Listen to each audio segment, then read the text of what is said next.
त्या बाईले समोर आणून उभी केले तो ओळखशील का?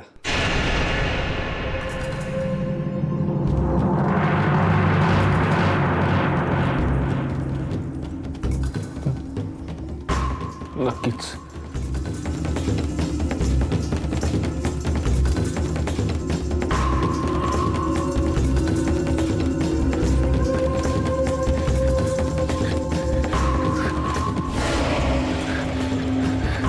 बस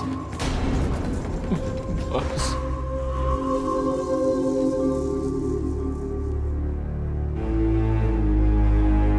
हवलदार, पाणी द्यायले.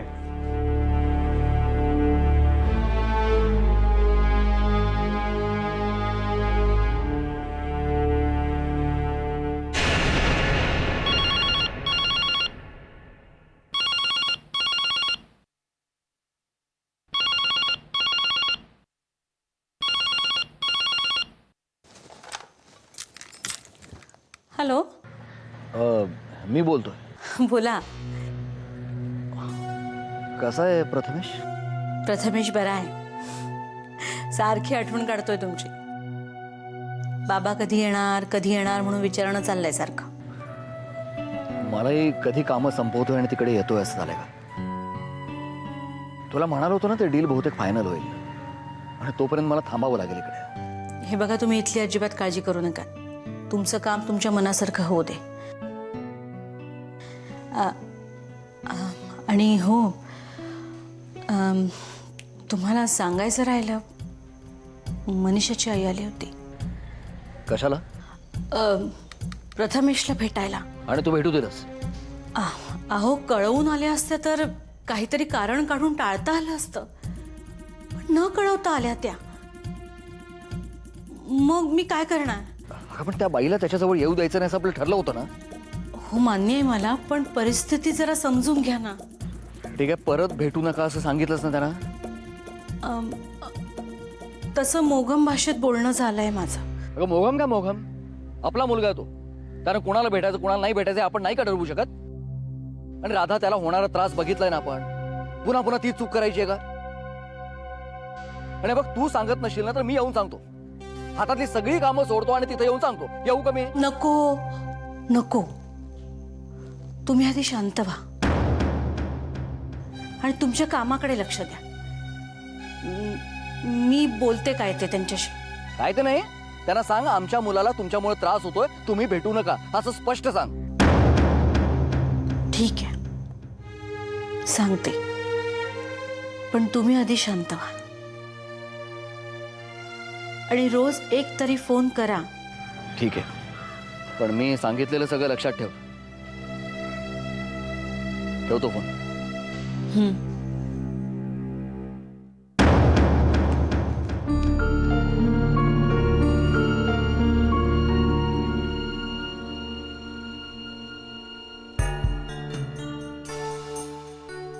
नको नको नको श्रीरंग भाऊजी, नको. हे बरोबर नाही. कोणी बघितलं तर, कोणी बघितलं तर, कोणी बघितलं तर. काय हो, कुठे हरवलात? नाही, काय नाही. गरम गरम आहे तोवर खाऊन घ्या, नाही तर थंड होईल. दूधवर आलं का ग? नाही अजून, आहे माझं लक्ष. हा. काय वंश, काल तुम्हाला यायला खूपच उशीर झाला. चांगलंच रंगलं वाटतं कीर्तन. हो अगं वहिनी, मीरा आणि श्रीकृष्ण यांचं निस्सीम प्रेम हा विषय होता कीर्तनाचा. हो का? हो वा, छान. वहिनी, खरं तर मीरेचं लग्न झालेलं होतं, हा, पण जन्मोजन्मीचं प्रेमाचं नातं तिचं फक्त श्रीकृष्णाशी. बुवा इतकं सुंदर कीर्तन करतात ना की अगदी एक एक वाक्य लक्षात राहते. जसं की ते म्हणाले की मीरा श्रीरंगाच्या रंगात अगदी रंगून गेलेली होती. नको श्रीरंग भाऊजी, नको. हे बरोबर नाही. कोणी बघितलं तर, कोणी बघितलं तर, कोणी बघितलं तर. अगं इतकं सुंदर वर्णन करतात ना बुवा, अगदी ऐकत राहावं असं वाटतं. अरे काय रे, कुठे निघाले? जरा बाहेर जाऊन येतो. अरे आत्ता का? काम आहे, मला जायचंय. पण मग खाल्लंस का? नाही, मला भूक नाही. आधी आता याला काय झालं हा आधी खाण्यावरती राग काढण्याची सवयच लागली आहे ना. अहो नाही जाऊ दे. अगं मी काय सांगत होते माहितीये तुला, बुवा इतकं सुंदर वर्ण करतात ना मीरा आणि कृष्णा.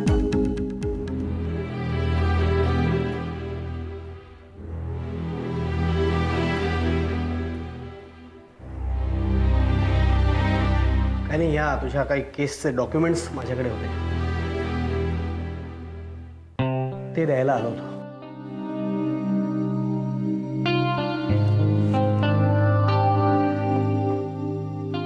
चल निघतो. एक मिनिट शेखर.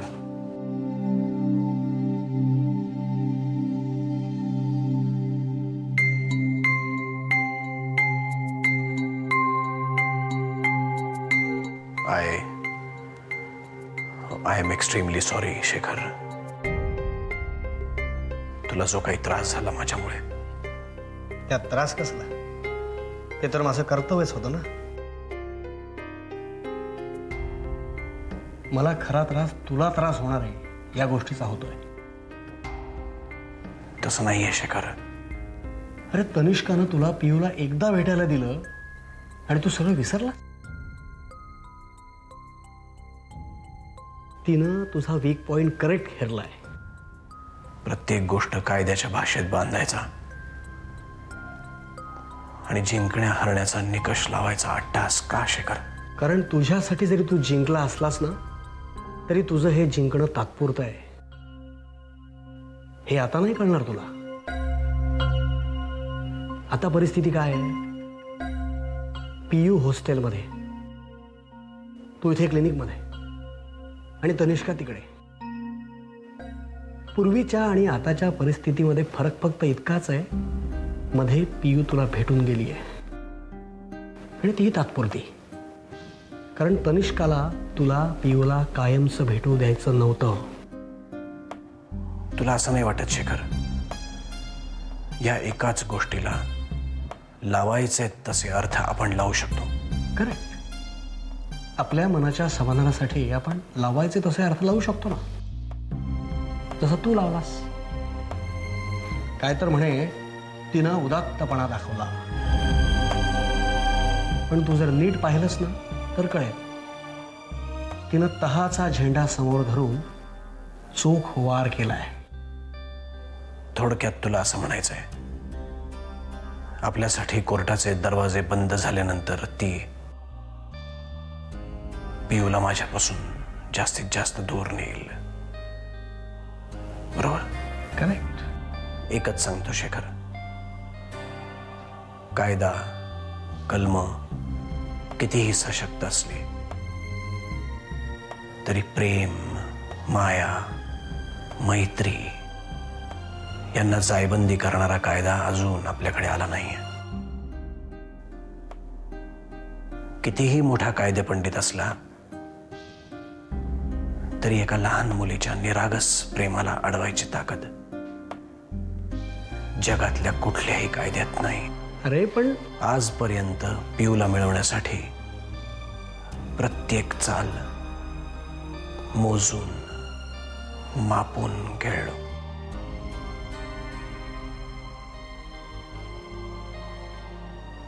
एकदा ब्लाइंड गेम खेळून बघू.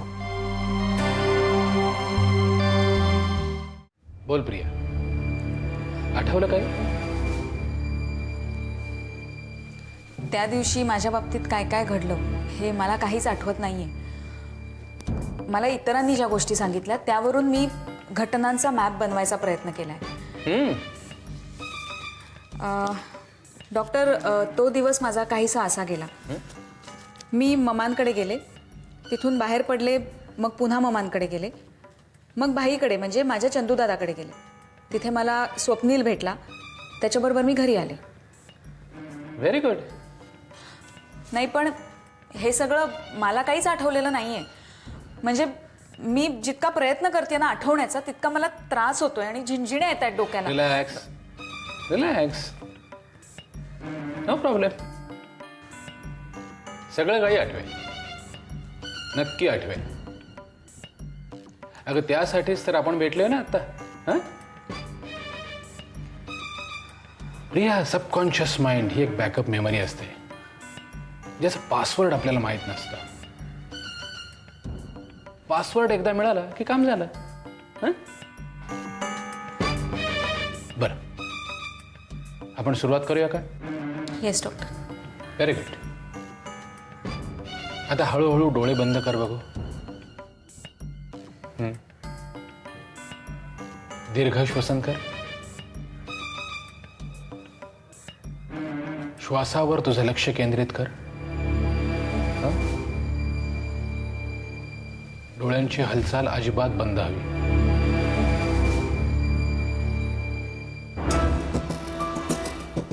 प्रिया, आता तू मी जे काही सांगणार आहे, मी जे काही बोलणार आहे तेवढंच ऐकणार आहेस. ओके?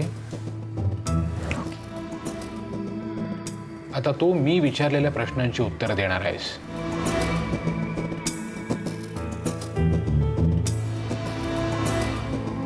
प्रिया, मला सांग, आता तुला काय दिसतंय? तोच पांढरा पडदा दिसतोय? हं? नाही, तो पांढरा पडदा नाही दिसत आहे आता. काळोख आहे आणि काहीतरी दिसतंय अंधोक, पण ओळखता येत नाहीये. प्रिया, आता तू जे पाहतेस ना ते तेच आहे जे तू स्वप्नात पाहिलंयस. नीट पहा. कॉन्सन्ट्रेट.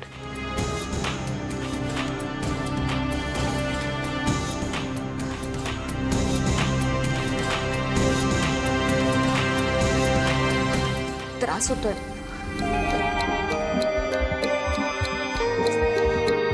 डॉक्टर, खूप त्रास होतोय.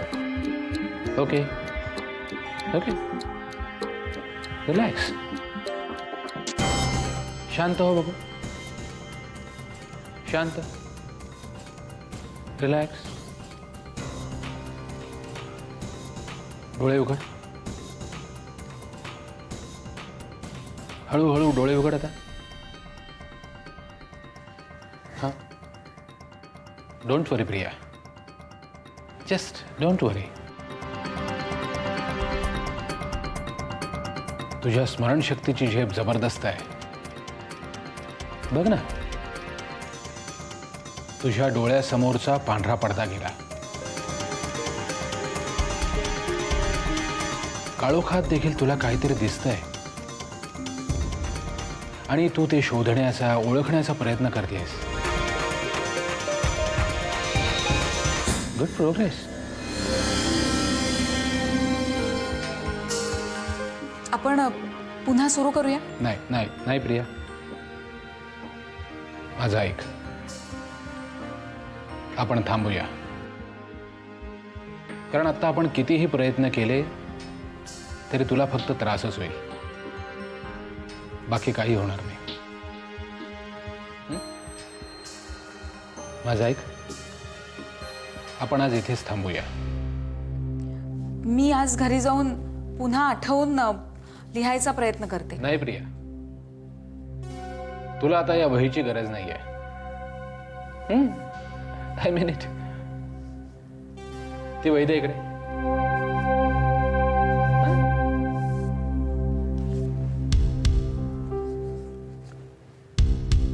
प्रिया, इथून पुढे तुला आता सगळ्या गोष्टी अगदी सहज आठवतील. हा, मात्र काही दरवाजे उघडायला थोडा वेळ लागेल. काही दरवाजे उघडायला आपल्याला शक्ती वापरावी लागते, पण काही दरवाजे उघडायला युक्ती वापरावी लागते. पुढच्या वेळी आपण ती युक्तीच वापरूया. हे बघ, तू आता घरी जा आणि तुला हवं ते कर. ज्यामध्ये तुझं मन रमेल असं काहीही कर. डॉक्टर, माझं मन हल्ली कशातच रमत नाहीये. पेंटिंग्स. तू कमर्शियल आर्टिस्ट आहेस ना? अगं मग चित्र काढ ना. समजा त्याचाही कंटाळा आला असेल तर मग एखादं चित्रांचं प्रदर्शन बघायला जा. हा प्रिया, एक गोष्ट लक्षात ठेव, कुठलीही चांगली कलाकृती ही कॅलिडोस्कोप सारखी असते. त्या कलाकृतीकडे तू जेवढ्या वेगवेगळ्या कोनातून बघशील ना तेवढे वेगवेगळे अर्थ तुला समजत जातात. गुड.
पाणी.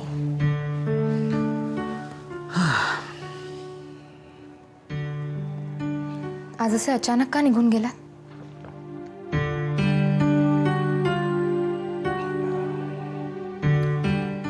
असे म्हणजे धड ब्रेकफास्टही केला नाही. मी चहा आणेपर्यंत निघून गेला होता.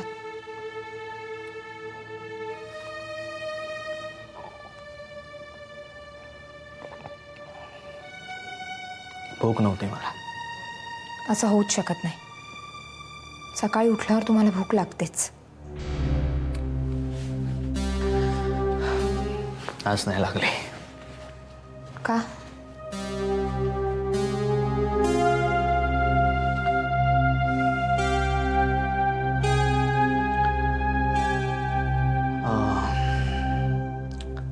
एक महत्वाचं काम आठवलं अचानक. राहिलं होतं ते. पुन्हा खोटं. शुभ्रा, काय म्हणायचंय तुला? तुम्हाला कामं अशी अचानक आठवूच शकत नाही, कारण अशी अचानक आठवायला तुम्ही ती अपूर्णच ठेवत नाही. पण आज आठवलं. पण चहा प्यायला 5 मिनिटंही लागत नाहीत. माळतीत काही वेळ नव्हता. काय झालंय आदिनाथ? कुठे काय? कितीही मोठं काम असलं तरी तुम्ही असं. प्लीज. काही वेळा काम इतर कुठल्याही गोष्टीपेक्षा महत्वाचं असू शकतं. मला या गोष्टीसाठी आपल्यात एवढी मोठी चर्चा व्हावी असं नाही वाटत. ठीक आहे. यापुढे तुम्ही जर काही खाऊन गेला नाही तर मी सुद्धा दिवसभर काहीही खाणार नाही. शुभ्रा, काय प्रकार आहे? महत्वाच्या गोष्टी प्रत्येकासाठी वेगवेगळ्या असू शकतात. तुम्हाला खाण्यापेक्षा काम जास्त महत्वाचं वाटतं, पण मला इतर कुठल्याही कामापेक्षा तुम्ही खाऊन जाणं जास्त महत्वाचं वाटतं.